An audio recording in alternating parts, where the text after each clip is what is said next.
Welcome back to another episode of The Dig, where we talk about everything from volleyball, training, and life, and dig deeper into the story behind the person. And today's guest is Bret Almazan-Cezar, who is the current head coach for the Archbishop Mitty girls volleyball team in San Jose, California. And I'm just going to name a few of his accomplishments. He's led the Monarchs to 11 state championships, and 6 of them were consecutive. That's an amazing dominance. And he's been there for 20 years. He was named Coach of the Year by Max Preps and USA Today in 2017. And over his coaching career, he's won more than 800 matches, and placing him in the top 2 for career wins in all high school volleyball coaches in California. And he's also been inducted into the Archbishop Mitty Hall of Champions and the Hall of Honor. And he also coaches club and won a couple of championships there, which is a side thing that he tends to do. So, Bret, thanks so much for being on the show. Hi, Donny. You can just share with us. Actually, you know what? Let's break the ice a little bit. We're going to go through an exercise what I call quick set, where you answer. It's just stream of consciousness. You answer 10 questions, and it's just whatever first thing comes to mind. Oh, I'm ready. All Spin right. the wheel. Favorite volleyball player? Ooh. I could go old school and say Paula Weishoff, who was the opposite in the late 90s for the national team. I could go kind of old school and say Coley Davis, who was the libero in, I think, 04 and 08. Modern times, I kind of enjoy watching Alex play outside because she dominated us and the inside as a high school kid, and I enjoyed her career at Stanford. Those would probably be a few I would think of right offhand. Okay. Alex Kleinman, right? Yeah. Cool. Favorite food? Pasta. Favorite music? Ooh, I had a music instructor who said, if you can't appreciate it all, you're not a musician. But I'd have to go to jazz. Jazz. Biggest role model? My dad. Favorite non-volleyball sport athlete? Favorite non-volleyball sport? Alex Honnold. Is free soloing a sport? What's free soloing? Free soloing, he's the guy that climbed up El Cap without ropes. Yeah, that's a sport. I find that amazing. Yeah. Brave. Crazy. Favorite non-volleyball hobby? This week, it's still got to be marching band, drum and bugle corps, I guess. Okay. Favorite movie? Searching for Bobby Fischer. Favorite song? Again, that's a struggle. Don't Stop Me Now by Queen. Favorite book? As a Man Thinketh, Viktor Frankl. Last one. Club championship or high school championship? This is a good question, because back in the day, I talked to Jason Mansfield. He's an assistant at Washington. He was coaching at Los Altos High School. And he said, it seems like it's easier to win club medals than state championships. Because I couldn't break through. And then now it seems that high school championships are easier to win than club championships. But I got to say, when you win a high school championship, there's a larger community that's involved. You know, you've got a built-in fan base. So I'd have to say Scholastic Championship. Okay. Yeah, there's a little bit more sentiment, a little more gratification, because people are playing for a little bit more than just a volleyball championship, school pride, community. Yeah, that's a good way to put it. I think the way that club sports change, it's different too. I mean, the only trophy in this room I'm in is the junior national championship. And I think that's the only volleyball thing I have in here. Okay. So, I mean, it's obviously, they're both meaningful. It's wherever you're present at the time, I guess. Got it. All right. That's the quick set top 10. And cool. On a side note, I want to thank you again for letting me observe your practices and pick your brain and just being generous with your time. For those of you guys who don't know, Bret's always allowed me to come watch how he runs his practices when my season's over, which is oftentimes very early compared to his.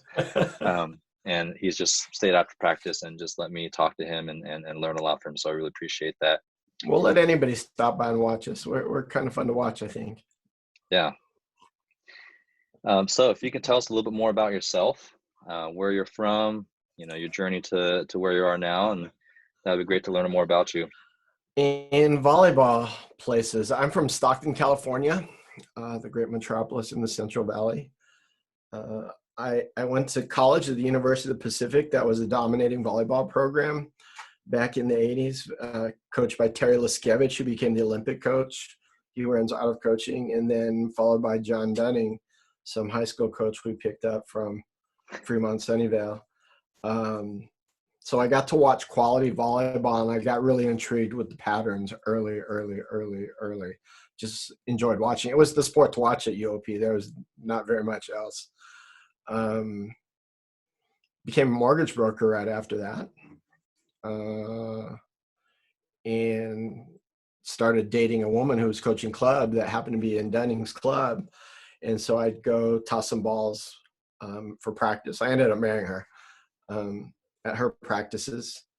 And then I'd watch John, and John is a good facilitator of learning and a good facilitator of communication in a Socratic sort of way. And I thought, hey, being a mortgage broker, I'll be able to make more money that way, being able to ask the right questions, getting people to identify products they'd want. And so I asked him if I could hang out with him.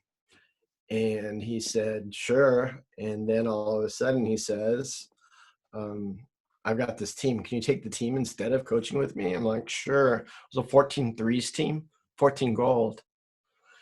Started coaching a little bit of club. Realized that all my life I wanted to be a teacher, but never became a teacher because it was the 80s. Greed is good. And so I quit mortgage brokeraging to make sure I was locked in a job in a school district. I coached a little bit of volley, and that was Lincoln of Stockton. And they gave me my first coaching job. Hey, since you're on campus, can we make you the head coach? So I ran Lincoln volleyball for a few years. At that time, I was coaching in different clubs in Stockton. Ended up at Delta Valley, where we won junior nationals in 2000. At that time, I thought I was pretty much done. I was going to get my MBA and then go back to making money. But this place called Mitty called in 2000. And at that time, they had that Kerry Walsh era where they won 3 state championships, and they were always competitive, and we were always doing well. At Lincoln, we won the last 2 NorCal championships, and then lost at state to April Ross and Newport Harbor with head coach Danny Glenn, my idol. And then at that time, Mitty calls, and I come to Mitty and have spent the last 20 years being a high school coach at Mitty High School. We've been pretty successful, I guess. We've appeared in the state championships 11, 12, 13, I think 14. Wait, I've lost 5 times. So we've appeared in state championships 14 times and won 11 of them. Yeah. To Alex Kleinman. Lost 3 of them to Alex. That must have been fun. So that sand team of Ross and Kleinman, they've made me the losingest coach in state championship history. Lost 2 to Alex early, or 2 to April early, then 2 to Alex late, and then Fallon finished me off. And then we went on to win 6 in a row. That's funny that 2 of your arch rivals are the ones that teamed up together to torture you. Oh, I feel it. Every time I watch them play, I'm like, God, I love watching you play now. Yeah. Yeah. So you actually never played volleyball. I'm not an athlete at all. If marching around on a football field is being athletic, I guess when I watch marching bands now, they're really athletic, but we kind of just walked around. But I can always tell everybody that trivia, I've played in the Orange Bowl. I've played in Birmingham Stadium. I've played in, I've played in a lot of wonderful places. And the crowd runs wild. Same thing. Same sort of rush. I always wonder when a kid gets a kill on championship point, is that the same feeling I got when, audiences stood up and applauded? I wonder which feeling's better. I don't know. I think the height of the euphoria might be similar, but I think the moment, because for I'm assuming for band, it's like a very steady buildup, whereas maybe volleyball, it's a momentary contact that gets the elation. So, Hmm. And it's more surprising, I think. It's like, and it happens. You know, mhm, in band, it's designed. It's like, okay, they're yeah, going to stand up and drop everything out of their hands so they can clap. yeah. That's an inspiring story for all those coaches out there, and even players who want to get into coaching. And like one thing that my wife, she's gotten into coaching, probably as in a way to spend more time with me because I'm always off doing something else. Good for And her. she always says, she's a great communicator. She used to be actually she played basketball at Stag and marched at Stag. Go ahead, Stag State. And according to That's her, they right. were pretty solid back then. They were invited Hmm. to a parade at whatever local event you guys had. Um, so yeah, so she's got the analytical mind. She understands what it takes to be great. And she always says, well, I don't know if I'm going to be a good coach because I never played volleyball. It's like, Brett, I don't think John Dunning ever played volleyball, right? Yeah, John Yeah, John John has a trip sort of like mine where he took the job because he was teaching there. yeah, And yeah. he's incredibly athletic. So Okay, so he's an athlete in general, but maybe not a volleyball athlete per se. Um, exactly. but just and you both of you guys are math teachers, right? So you Yeah. both have that analytical mindset. So I think that's probably the most important factor is not having played volleyball, but having an analytical mind for sure. So we talked about how you got into coaching, and it's interesting that a lot of people who are great coaches end up discovering it by accident. I actually had a conversation with Kevin Hamley in the last episode, and same thing. He got invited out. It's always like, hey, we need a coach for this event or this team, or we need someone to toss. And he knew he wanted to be some type of teacher of something, kind of like you at a young age, because he found it so gratifying when he helped out his middle school team in high Mhm. school.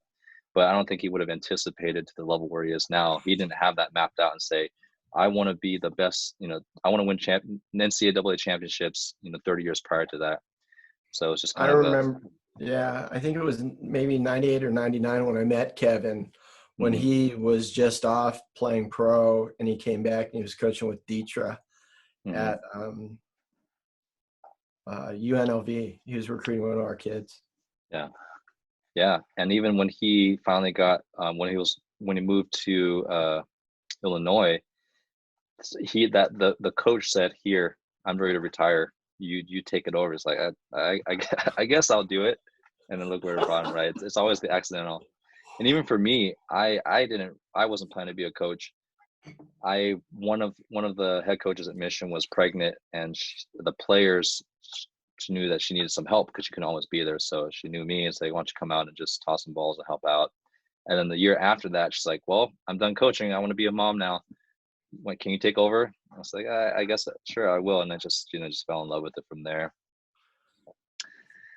So I'm curious, why did you choose Mitty if you were already having a lot of success at Lincoln and Club in the Stockton area? And I know that you were planning to end your coaching career at that point, but kind of what was that choice? Because those are very different environments and cities.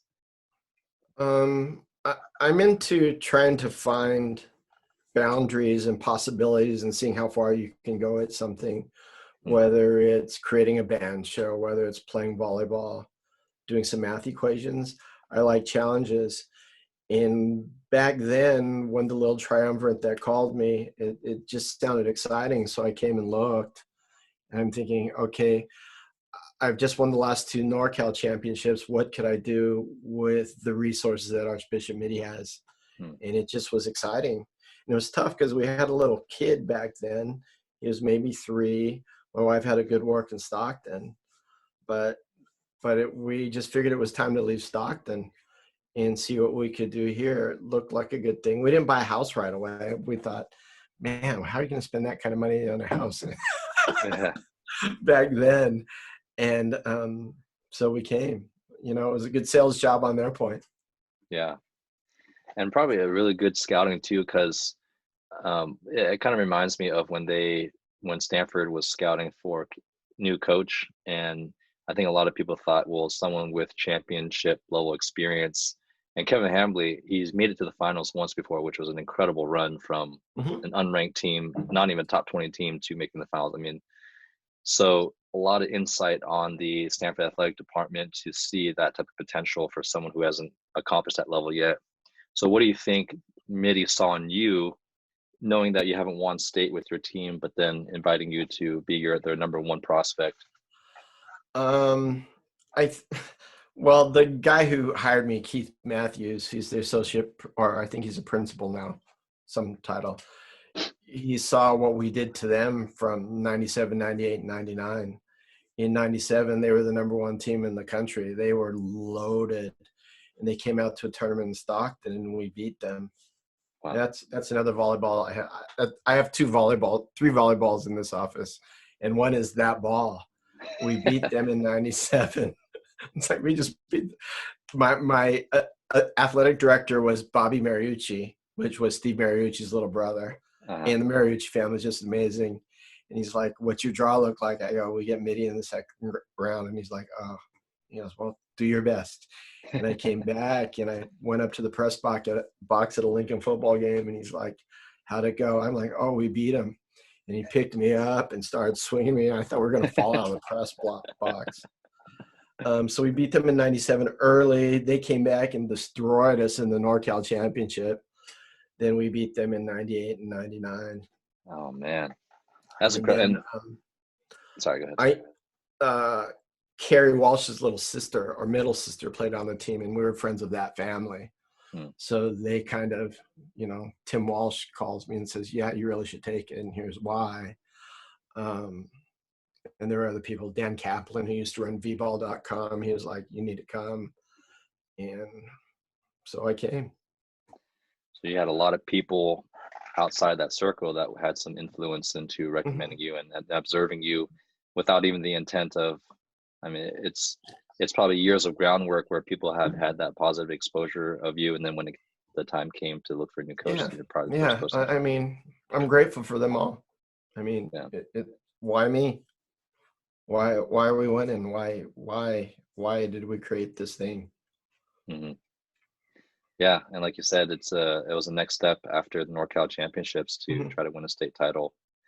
So actually kind of leads to my next question is, after that couple state championships, I'm sure a lot of people wondered if you wanted to go to college for a supposed next level, and why do you continue to stay in high school? I thought about it a couple times, but I think usually and I've had some high school friends that moved on to college. Number one, I was struggling with having to travel as much already with club and with high school. And I didn't want to be on the road as much as a collegiate job would have for me. Had a lot of friends that did college and ended up, managing REI and things like that later. Yeah. And then coming back down. But Mitty's provided a community where I do get to coach Division I athletes every season. Mm-hmm. I do get to run a program with a lot of resources that allows it to be sort of a collegiate experience. Mm-hmm. So this has been home. That's awesome. And if I had to go through that assistant route, I couldn't hit the balls hard enough. There's no way. Put me on a box and swing. Oh no, that's your job. Yeah, I'll do that all day. Especially when I was at San Jose State playing for the men's team, they would invite us some of us to come play against the women's team, and that was back then. I don't know if they've qualified for the NCAA tournament in the last couple of years, but that was when they made a few appearances that would get knocked out early, but at least they qualified. Was that Craig's team? Whose team was that? Yeah, Craig. Yeah. That was a cool team. I like it was a very aggressive style, and I like that about his coaching. It was very gold medal squared, like past 3 feet. It was gold medal squared before gold medal squared. Yeah, it's like it was old school, and offense wasn't super high, but very high percentage things, and it was just a good environment to observe and learn from too. And I remember I played middle one time, and I was like, oh yes, I gotta bounce a one, but to be able to close all the way to the pin at 5'10", it's really hard. It was interesting how they were so fast to the pins and so slow in the middle. Uh-huh. It's You like know, they ran that little, I don't know if they call it a 1.5 or a 2 to Jocelyn, yeah. and she would just bomb balls out of the middle, and then they'd zip it out to those little outside hitters. It's like, what is this? How do you do this? It was Yeah. cool. And I wonder if that was a recruiting method for him to, maybe he played middle, so he's like, well, middle's gonna be my top recruits. We give Hmm. them hittable balls, change direction, and then we make our Hmm. outside hitters fast and ball control. Remember, I don't know if you keep up with international volleyball, but Brazil and Argentina, they run the 1.5 and they tempo outsides because their middles are incredible. Just wait, and then cut back if they reach, or beat them Exactly. early, It if looks they don't cool. reach. I mean, I remember back in the day where they just set everything up to the ceiling because they were more Hmm. athletic, Yeah, just more athletic. So we're going to just throw it up as high as you can, and you can't play where we play. yeah, And I think that evolved to that middle system they have now. That's really cool. yeah, Really cool. I yeah. can't figure it out. I can't figure out that tempo. We're trying. We're trying right now. I think you need a fast arm with someone who is tall, which is, those things usually don't go well together. Usually, usually it's noodle. You're gonna get noodle height and noodle arm. Just push it somewhere. Yeah, be tall and snap, and good things are gonna happen. Uh, so actually perfectly leads me to the next question is, in your systems and on your teams, what do you look for in a player? Because you've coached, I think what's unique about the six consecutive championships is that that's two completely different generations of teams. So you can't say you relied on one player to carry you through 3 or 4. So what do you look for in a player? If you ask the Mitty girls, I'm looking for selfless individuals, first of all. I'm looking for people who want to give more than they're willing to accept. People that are willing to work hard. Athletically, because of our sport, you've got to be long. And so you're looking for long kids that are selfless. And by long, I'm not saying those giant, we've had our 6'4" girls, but 5'10" people are tall enough if they're willing to work hard and learn. Um, that's kind of bad because 5'10" people would dream of that in some places. But I think it's that attitude of you can always be better. You can always learn to jump higher. You can always learn to be a better student of the game. But you're willing to do it for the team. And that's hard. And I think not all people feel that way. But while they're a monarch, they better at least act that way. And so does that mean they are? I don't know. But they will act selfless. Mm-hmm. Now, how do you scout that? Let's say you have an incoming freshman and you don't have any information and you got to make a decision in 2 weeks. How do you, I guess, ascertain that with limited You can information? watch. You can watch who shags. Hmm. Have you read the book Legendary about the No. All Black? You look to see who's the kid who's going to clean out the closet, who's going to sweep, who's going to make water, that sort of stuff. Hmm. You don't want to find the kid that you say break and they're the first one to their water. You try.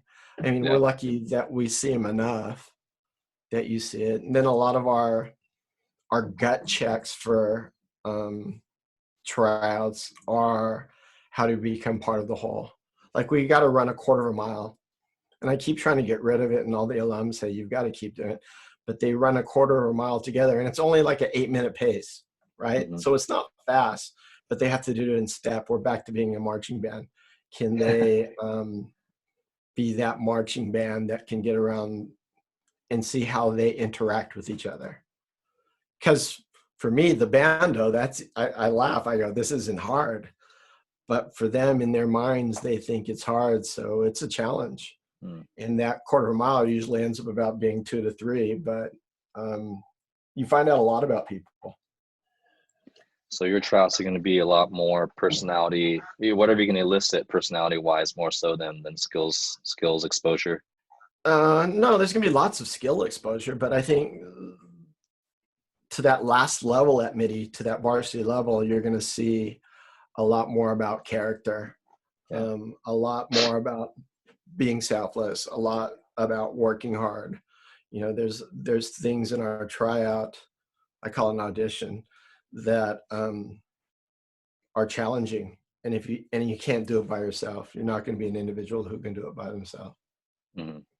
Yeah. Now, what do you look for in a coach? Because you have to have a pretty great coaching staff in order to run a program like that. Ooh, it's getting harder and harder, isn't it? People that are willing to learn just as much. You try to fill in your own holes, right? As a head coach, you're looking for assistants or associates that can fill in your spaces. So I can't swing at balls. And so I find people who can swing at balls. There's some technical stuff that I don't enjoy doing. So I find guys that are good technical people, girls that are good technical people. I like to put people out there that are role models, the ones that buy into what we're trying to do, that we can be role models of being cooperative as a staff that the kids can learn from. But I think those are positions just like you have positions on a team. There might be somebody who's like really good at the tech, who can cut tape like that. There might be one guy that's great at passing, one guy who's got good ideas about defense, one guy or girl who have good ideas about defense. Did I say defense? But you're trying to fill in your holes, I think. That are willing to challenge me too. It's like, I think I want to try this. What do you think? Well, let's try it. And because our gym, we kind of joke at ourselves that we're so organic at times. We're trying to empower the kids to learn. And so you've got to have coaches that aren't, but are willing to grow with the kids. Yeah, that makes sense. How often do you get turnover how often do you have to hire new coaches? Again, it's getting tougher and tougher as we go because everybody's, getting married, having kids, moving on. For a long time, we had a core group for maybe 6 years, and there'd be limited turnover, very limited turnover. And we would just grab friends. Hey, would you be into this? As of late, it's more of finding people that you think work with you. I don't go out and say, hey, I'm looking for this certain sort of coach. I look and go, oh, I think this guy will fit in, or I think this girl will fit in, and make that work out. Mm-hmm. Yeah. I mean, we've been lucky. We've put out, one of my first hires was the freshman coach back then. He's a Division I head coach now at Texas A&M, somewhere by the beach, one of the Texas A&Ms. We found some people that want to aspire to move on. So that's been exciting. Yeah.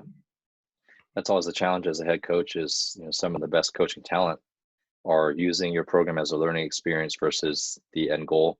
And so by nature, they will, as they evolve, they're going to pursue, more ambitious positions. I think it's hard the gems are the ones that want to be ambitious in their role. So laterally ambitious versus vertically, and they really want to serve the greater goal and be that best assistant. Those are the keepers. I mean, you guys know the Wopats, right? No. The Wopat, Carla Wopat, she played middle for Stanford for a few years with Alex and friends.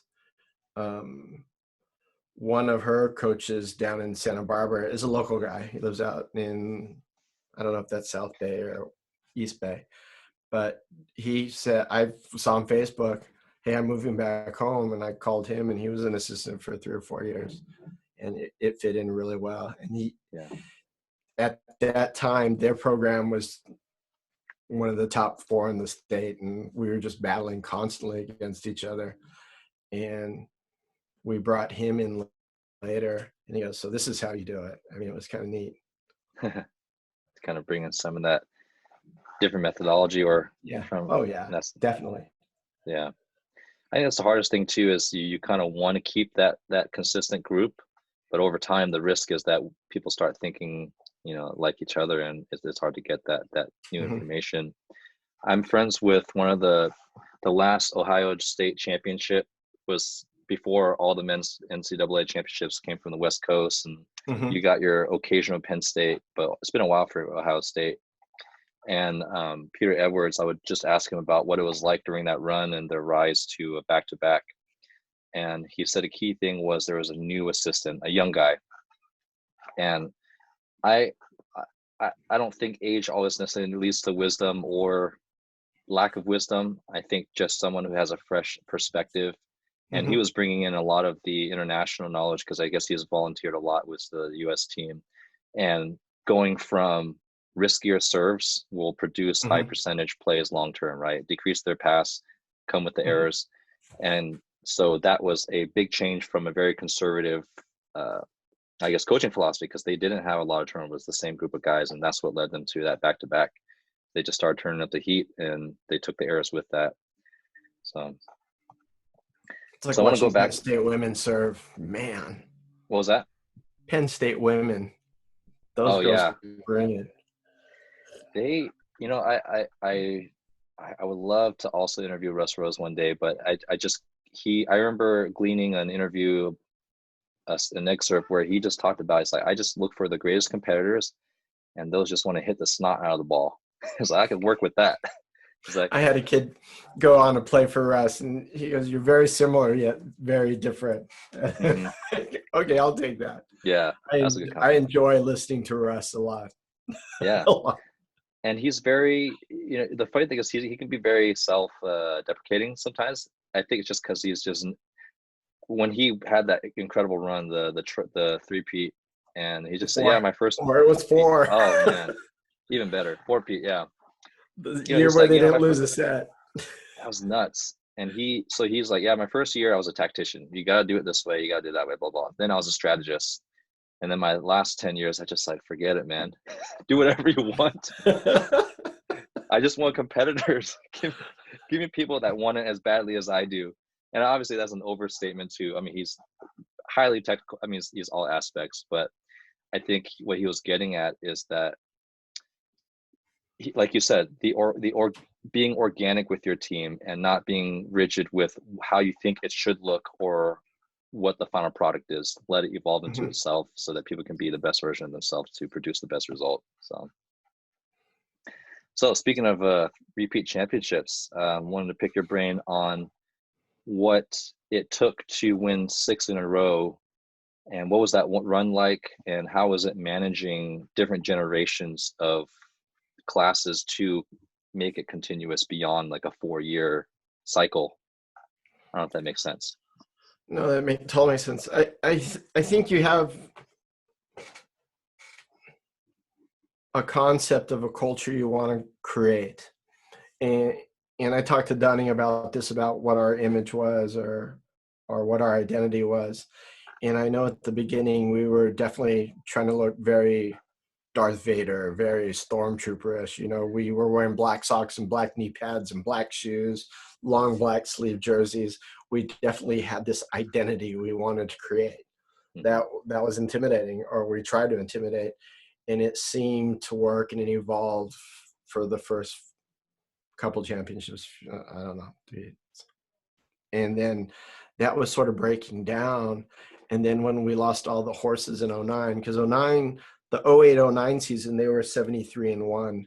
Wow. And then, and there was like 9 D1s on that team. And then at that time, 10 and 11, we knew the cupboard was bare, but we knew we had the same attitude of, we will compete and we will work hard. And so we continued that. We weren't at the same level of standard that we were achieving. And so we looked in 12 about, okay, how do we make this better? And we worked on that sort of community as a program of how to make this better. And I think every time we won or lost at the end of the season, rah, rah, we won a championship. And then you're asking yourself, how do we get better? Mm-hmm. You win a game, you win a match. How do we get better? You lose a game, you lose a match. How do we get better? But it's never standing on your accolade. It's about, okay, you still got to progress. You still got to evolve. whether you've won 1, 2, 3, 4, 5, or 6, how do we get better? And even the last 2 years where we've lost in the NorCal championships, we're still trying to find ways to get better and how we're willing to change. I think when we get done with, this period of time, there'll be changes of how we can use the people that we're using. And we have a whole process where we do a team formation. I guess people would call it a retreat. That they learn a lot of the identity, a lot of the culture. We're able, being a Catholic school, we have a prayer that pretty much states our values. We have a commitment that's like a pledge of allegiance that we do daily, but the kids commit and they pledge and they pray to further that identity. Now, both those statements have evolved too. We allow people who've been in the program for 4 years, if they want to rewrite, leave their stamp on that prayer, they can alternate it. What's the word I'm looking for? Alter. They can adapt it. They can adapt it for the needs that we currently have. There's one line in the prayer that it was choose the harder right before the easier wrong. And I'm thinking, okay, that's perfect. That's what we need. And then there's another one during the 6-Pete where she added that she gives thanks. It was definitely a period of gratitude. We're just lucky to be here, and how are we doing this? Yeah. It reminds me of a quote from Reed Pretty. I've read his Max Potential Playbook. It's like a free ebook. It's about 100 pages, really easy to read. I read that for the 3rd time, and it's one thing he and it's free. I don't know if you've ever read it. It's a really great read. Check it out. Not much else to do. Yeah, it's an entertaining read, and it's over his 16-year journey, the Max Potential Playbook, and he talks about everything you want him to talk about: the technical approach, how he got into volleyball, how to be clutch, and all those things, and how to be a leader, and what it was like to be on 4 different teams during his 4th Olympic cycle. And I just finished reading the how to be clutch section, and he says, I wasn't born clutch. Some people think it's you have it or you don't. It can be developed just like any skill, and a lot of it is just being in the moment and being grateful, like wondering, well, I'm here, I don't know how, but I'm here in the moment.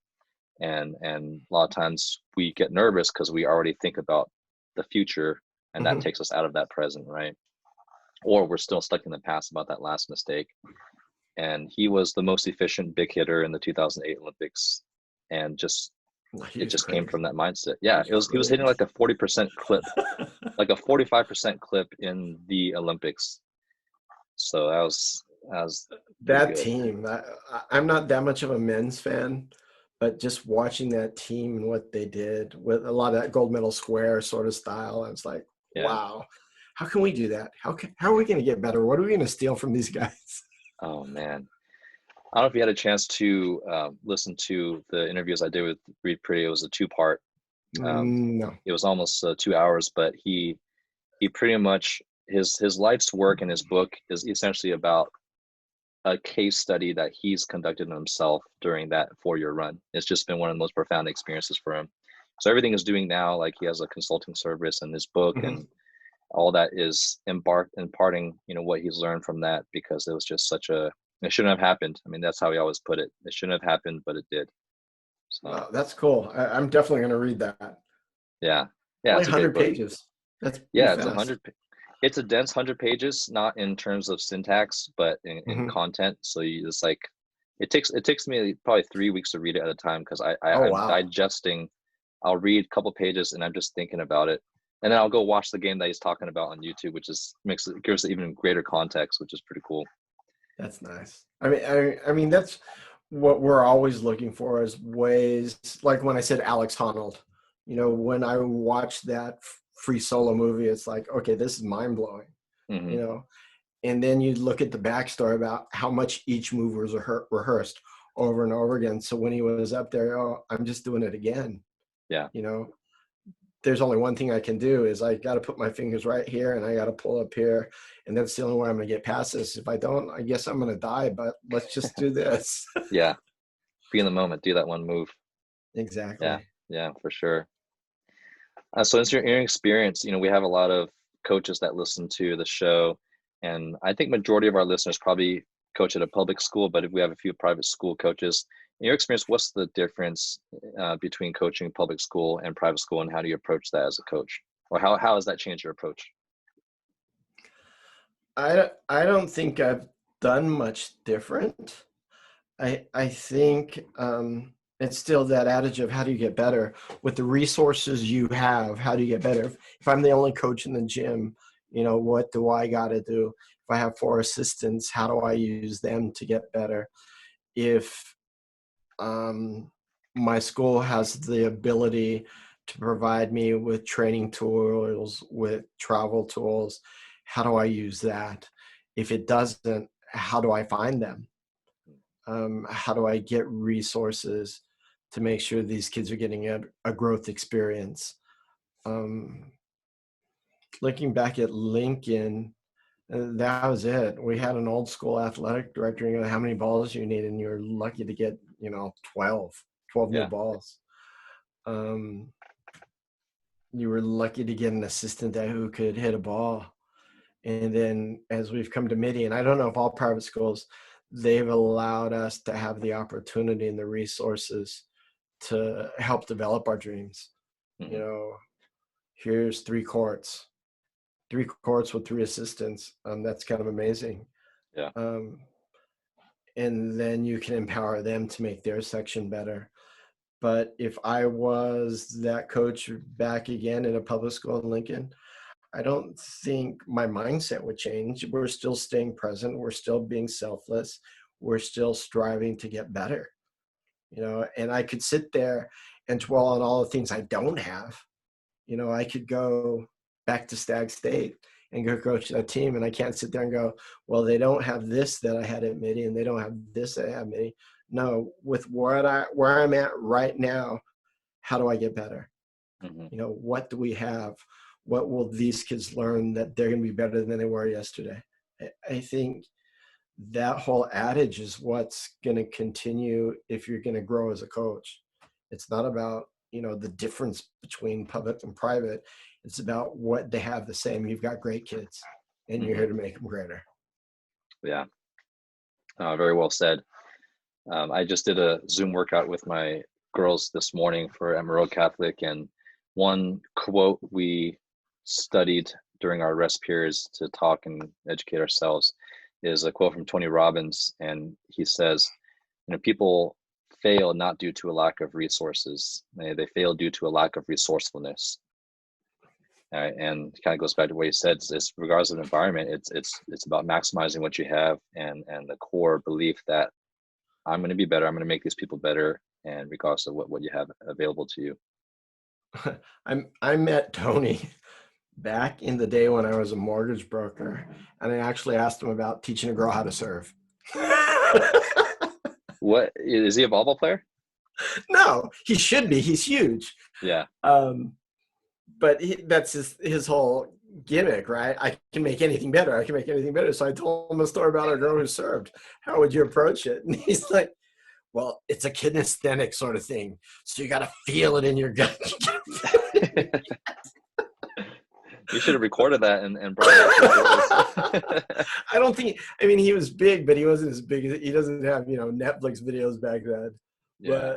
But I still remember him punching me in the stomach going, you got to feel it here. Yeah.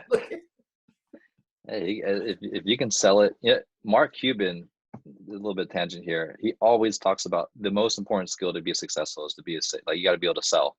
Oh, I'd agree. And right, and even in coaching, who's the father of gold medal? Who is the former BYU legend that essentially formalized coaching for the U.S.?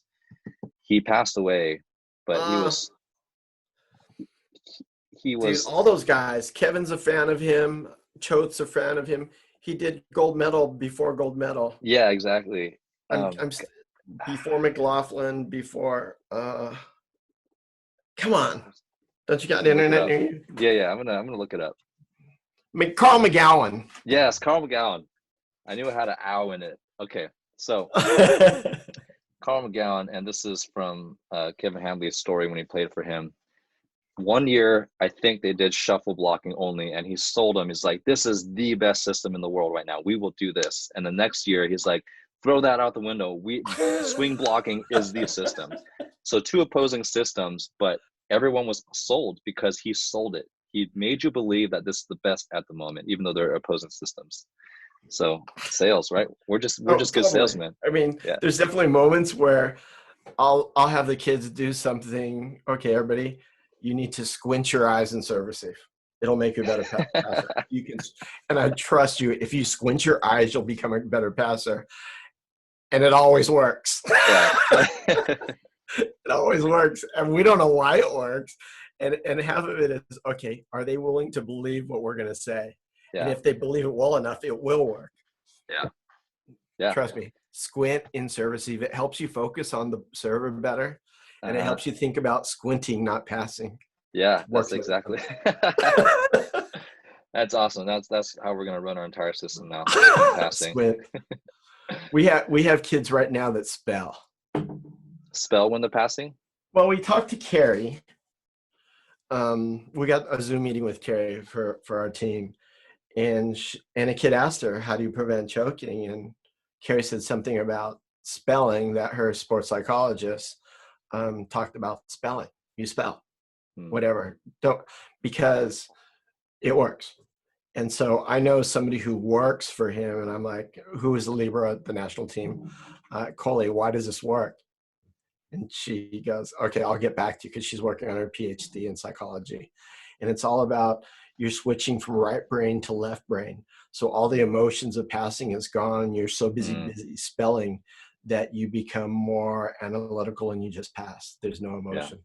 So I have some kid, you could sit on the sideline right now, and when she's having trouble, you can hear her MISS, ISS, IPP, MISS, ISS. I mean, man, that's cool. That's very cool. Yeah. And so, instead of, I'm not going to choke, I got to pass this ball. Well, what can I spell? DIFFICULTY. Or what if I spell PRESSURE? Is that better? There you go. CHOKE. Spell. Yeah, spell. That reminds me of Josh Perkyson, who is kind of like the current. He's the owner of VB Mindsetter, and he's not a sports psychologist, but he's a mindset coach. So he's worked with a couple like championship baseball players, and he applies some of that knowledge to volleyball, because he also plays volleyball at BYU. He played volleyball at BYU. He's consulting for a lot of the national team players about mindset, and Dustin Watson specifically, one of the national team liberos, talks about some things he learned, and for him, there's two things that he tries to do. One, he visualizes what refocusing looks like. So it sounds very esoteric, but like, what does it look like? Does it look like a lion to you? Does it look like air? And then you visualize it, and then you speak it into being. So for Dustin, he has an animal called Respa that he visualizes, and that stands for respiration, but then he gives it a cool nickname to make it feel like an animal. So he says Respa, and he exhales, and then he becomes that animal. So you're same concept, I guess, that you're taking away. You're kind of out of experience, where you have an observation of yourself, where you're not you're removing yourself from the pressure, but you're still in the moment, type of thing. Well, yeah, I mean, there's so much of that part of the game. We spend a lot of time on mental preparation, whether it's learning to spell or just meditating. So I find that very powerful, that your ability to meditate, to be able, I mean, because you can always breathe. Hopefully you can always breathe. So if you're not thinking about the performance or what the performance is going to get you, and just thinking about your breath, you'll become a better player. I mean, that sort of stuff. Or in visualization, Lanny Basham, he's an Olympic long range shooter, good old boy. He's always like, you have to visualize your shot, then you see your shot, then you visualize that shot again in its perfection. So you're guaranteed at least a 67% chance of giving yourself positive feedback. And if you're getting 67%, well, that third one's going to be closer to the making it 100. Yeah. I think more of that stuff needs to go on. So just pass. Yeah. You can go visualize and practice just as much. I think there's some story. I'd have to find it for you. There's a book about a guy that got shot down during, I don't know, Vietnam War, and he went golfing every day in the Hanoi Hilton, every day in his mind. He worked on his grip, and he came home. He got home after getting out of the Hanoi Hilton, and he went golfing, and he shot like a 78. And people go, wow, how did you do that? He goes, I'm kind of disappointed. Every day I shot a 72. That he practiced that much just in bed. Yeah, no joke.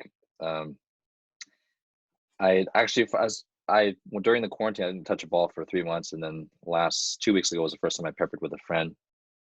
And I'm usually really rusty if I don't play even for a week, because I didn't grow up playing volleyball. I'm not that super athletic.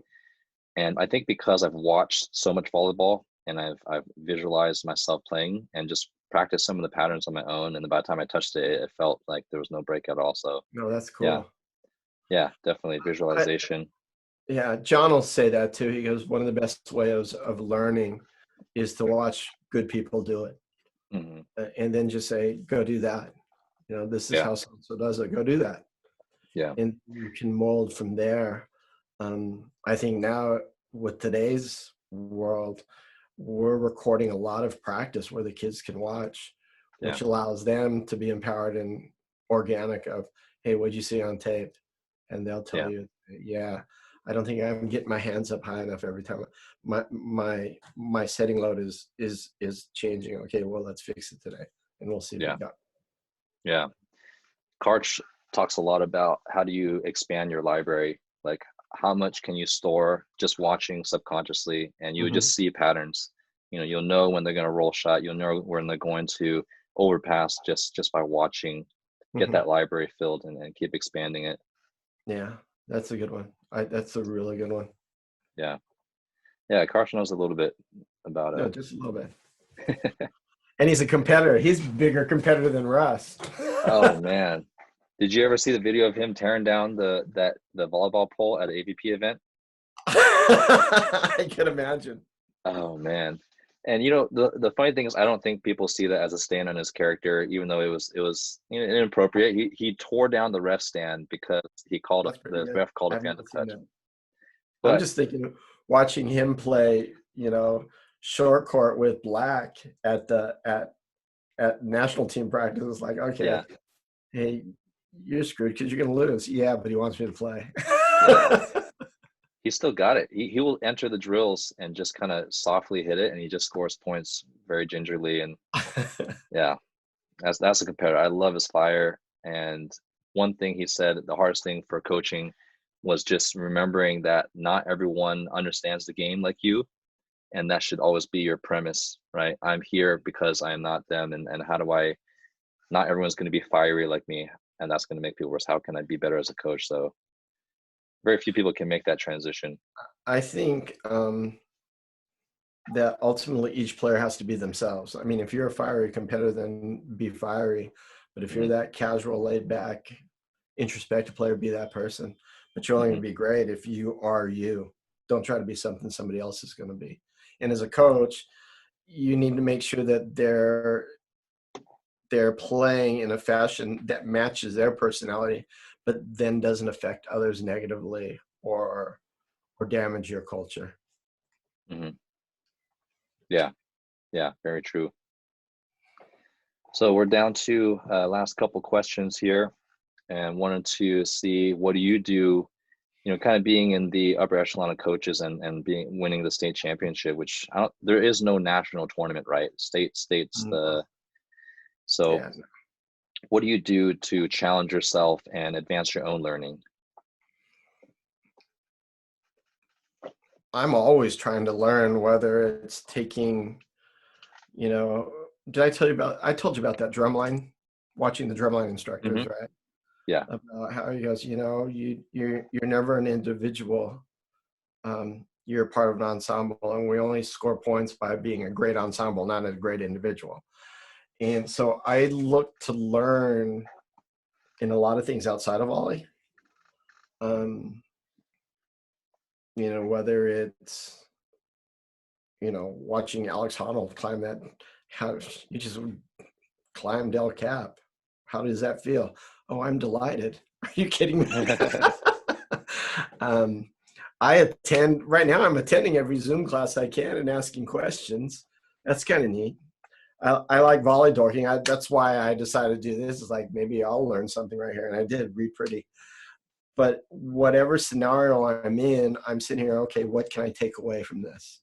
Mm-hmm. Whether it's watching a marching band rehearsal, whether it's watching a play, whether it's watching some TV show, what can I take away from this? And when something sticks, it sticks forever. It might be something that, oh, let's try this. That's cool. But we're trying to make it stick. Watching football practice is cool. Watching basketball practice is cool. Mm-hmm. Watching good English teachers is cool. But I think I'm constantly trying to learn whatever it is. Yeah. Gonna learn to pick some locks next week. We'll see. Just for fun. That reminds me of a quote from Bruce Lee, one of my personal kind of role models. And Do you watch the 30 for 30? a little bit. I'm waiting for my wife. We've just actually, surprisingly, we've actually been a little busy during quarantine, but we want to watch together, and we just have not gone to it, and we want to make sure we're ready to watch it. I've heard it's awesome. So good. It's crazy how that fast. There's no way. you have to slow down the cameras. I mean, I don't know if you know, they had to slow down the cameras when he shot films, right? Or he had to slow down his movements because it's too fast. You're so And fast. There's an interview, I think it was Don King, and he talks, just picking his brain, and he says, one of the I can be flashy and I can be cool. Like, this is at the heyday of his career when he's already an international star. Mm-hmm. And I can beat people up, whatever. It's like, but one of the hardest things to do as a martial artist is to be true to yourself and to fully express yourself with how you were made or your being. And I've been studying him for like the last 15 years. And the way I've always interpreted it as a young person was, oh, that just means for him, he just wants to yell and, emotionally express yourself. But I think now that I'm older, I think what he meant, and you kind of touched upon it as well, is the hardest thing is to be yourself and to run with it, so that you, like, every part of your DNA is doing what it's meant to do.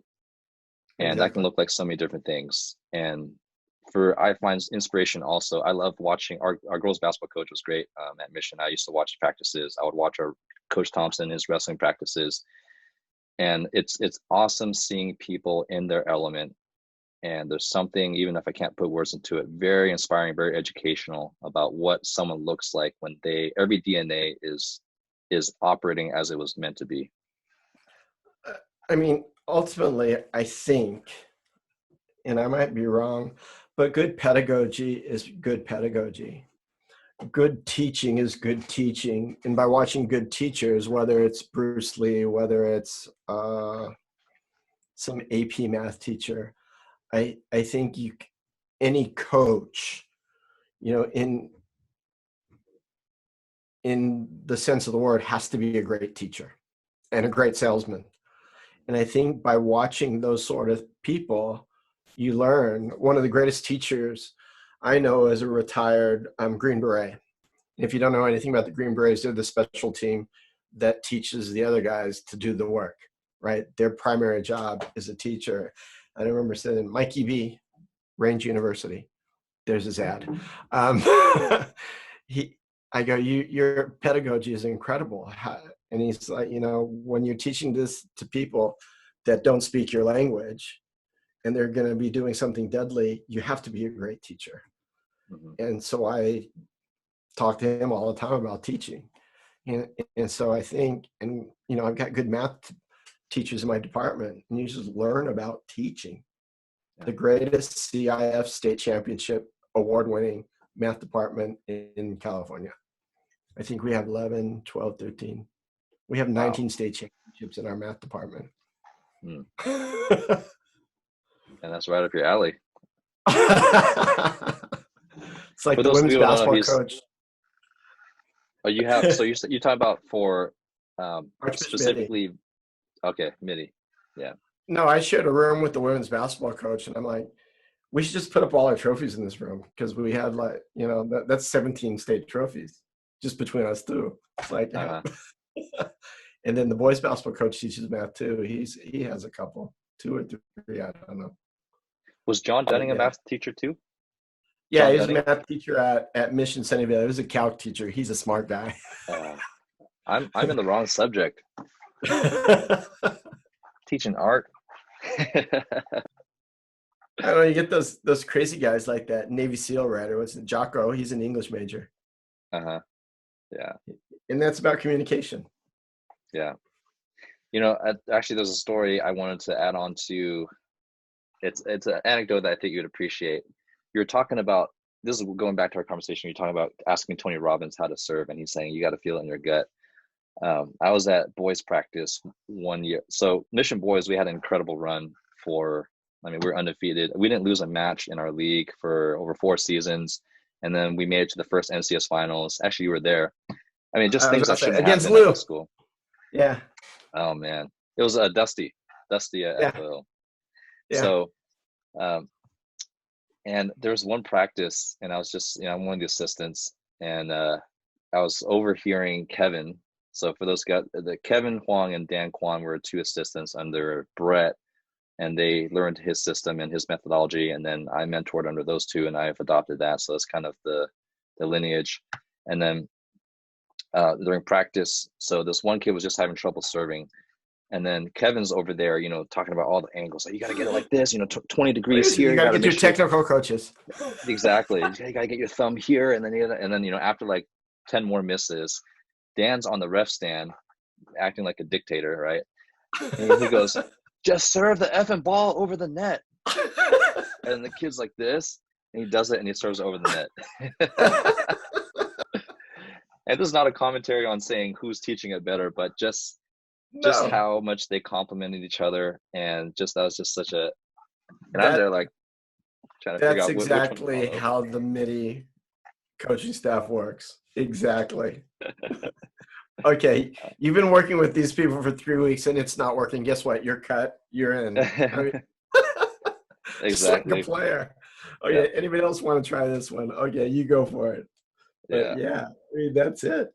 I mean, sometimes there's a consequence, right? If you can't serve the net, guess what? You get to sit by me. That's a Russ Rose story. I was at a clinic in Chicago, and Russ had this setter, and he said something like, if you were my only setter, this would be a problem. But I don't. I have more than one setter, so who has the problem? Wow. She just dished up the next balls like, okay, I got you. Oh, man, that's like mafia, right? You get people to do things you want without directly threatening them. That's a mafia tactic. It's the best thing I learned at that clinic right there. Yeah. All right, last question / topic. The theme of our channel for Elevate Yourself is we have an underdog theme. Me being 5'10" and overcoming some odds, being able to dunk and all that stuff. So, what is your underdog story in your coaching career, your personal life? And it could span anything, but just an anecdote that would inspire us. Underdog story that achieved. I don't know if it's an underdog story, but one came to my mind. Back to Nicole Davis. She was the first libero at USC. And I say libero because she doesn't let me say libero because she's an international player.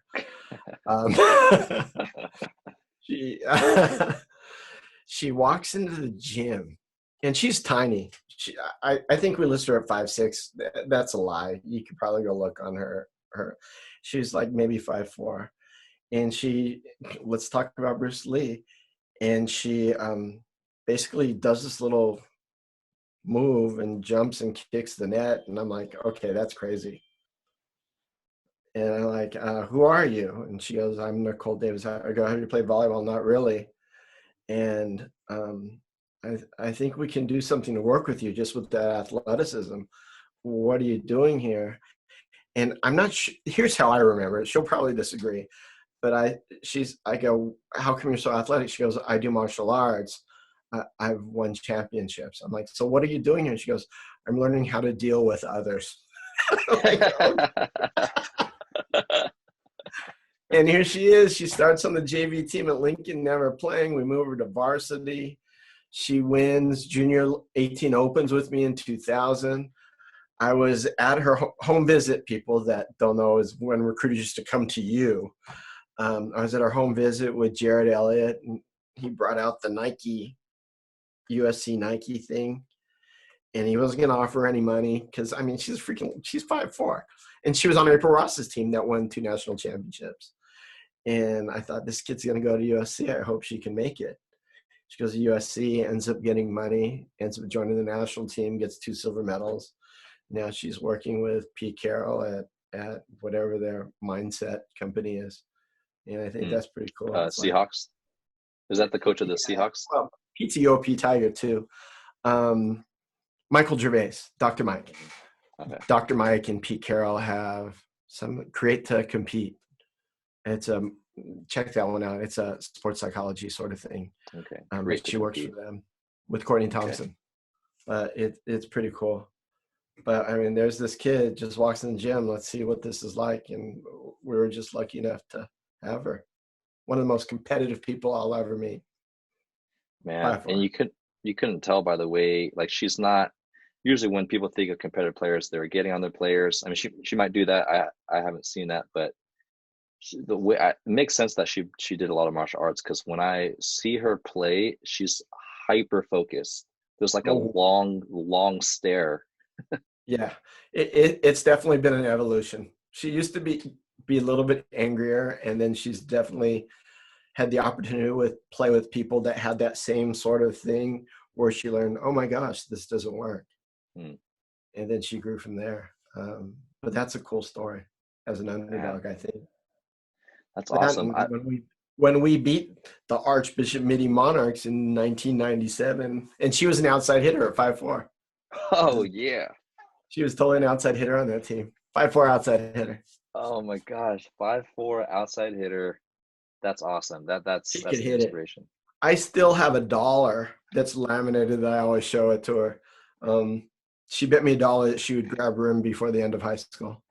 And she got maybe 9, 11 3/4.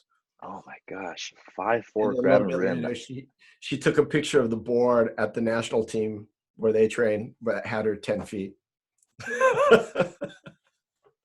Wow, that's got to be like a high 30s, 40.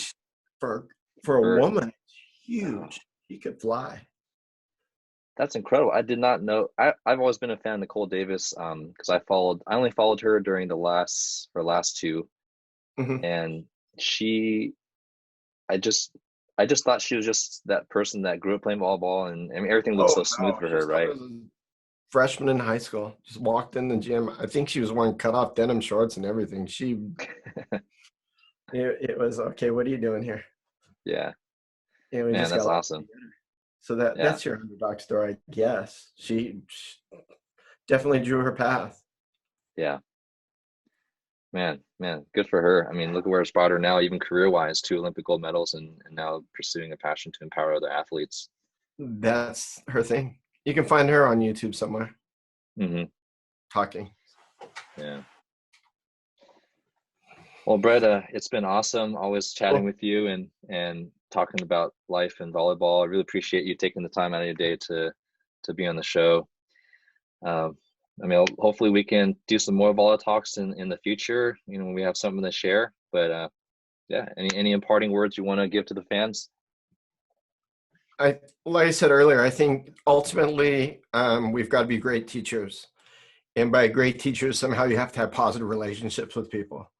And like Pete Carroll would say, sometimes I go shoot hoops with the basketball players just to be buddy. but still knowing their levels of commitment and everything. I think that's the number one thing is develop relationships where we can all just get better. Whether it's talking to coaches or listening to coaches online, walking into every day of how do we get better and how do we build those relationships and how do we give back to the community. Yeah, very true. Well, thanks again for being on the show. And thank you. Good luck in Moreau. If you want to match, my schedule's all screwed up. So if you want to match, give me a call.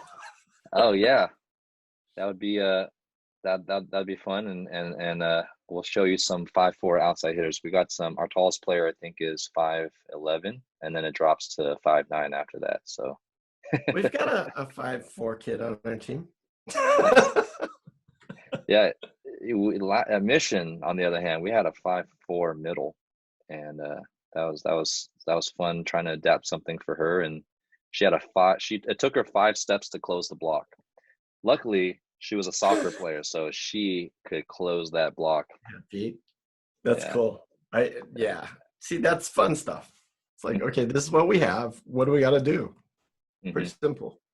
Yeah. No such thing as grit. It's what do we got to do and do it. Yeah. Just got to get the job done. Might look different for everybody. Exactly. Cool. Yeah. All right. Take care, Bret. See you on the other side. Okay. Yeah, sounds good. Bye. All right. Take care. Bye.